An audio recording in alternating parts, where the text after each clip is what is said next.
अपने सब सुन रहल छी एपी प्रोडक्शन के प्रस्तुति।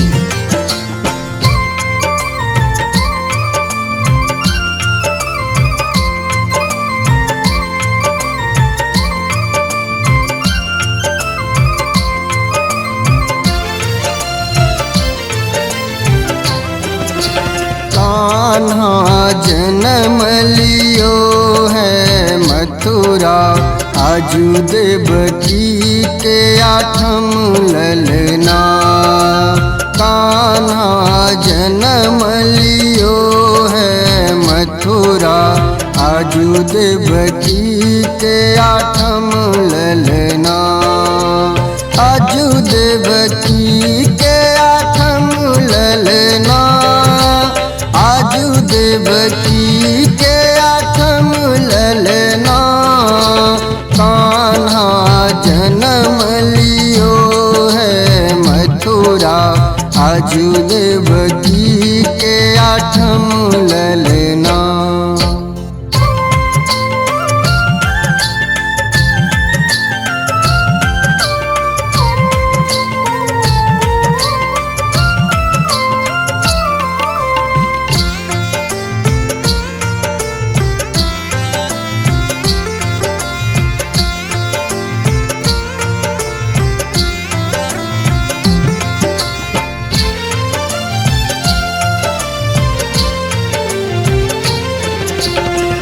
यदुवंशी में जन्म लियो है, यदुवंशी में जन्म लियो है।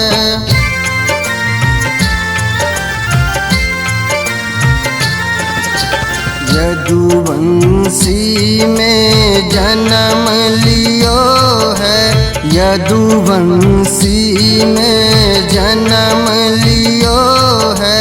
कंस के अंगना सखी रे, कंस के अंगना।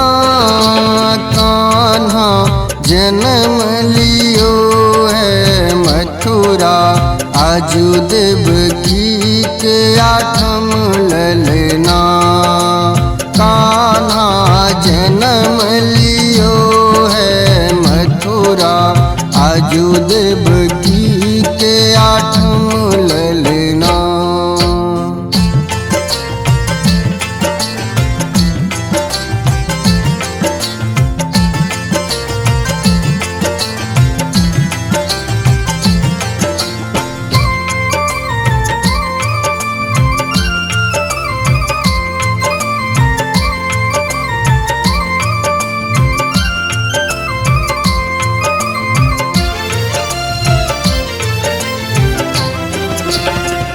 वृंदावन के कुंज गली में, वृंदावन के कुंज गली में।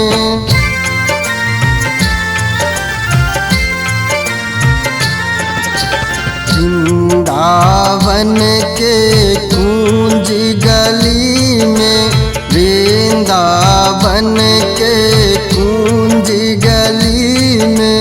माखन चोरावे ना सखी रे, माखन चोरावे ना।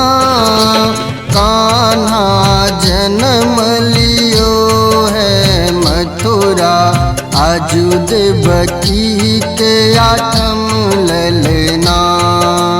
कान्हा जन्म लियो है मथुरा, आजू देवकी के आठम ललना।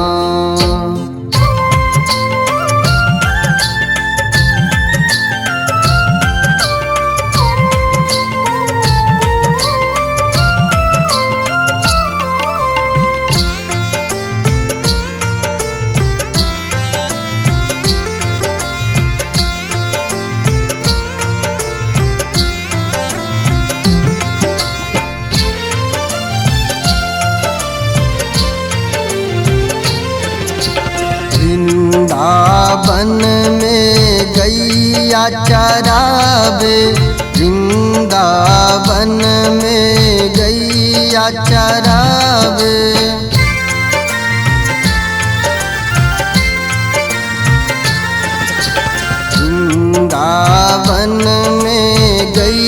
गैया चरावे, वृंदावन में गैया चरावे, सब गोपियन संगना कान्हा, सब गोपियन संगना कान्हा जन्म लियो है मथुरा, आजू देवकी के आठम ललना, कान्हा जन्म लियो है मथुरा, आजू देवकी के आठम ललना, आजू देवकी के आठम ललना, आजू देवकी के आठम ललना, कान्हा जन्म लियो है मथुरा,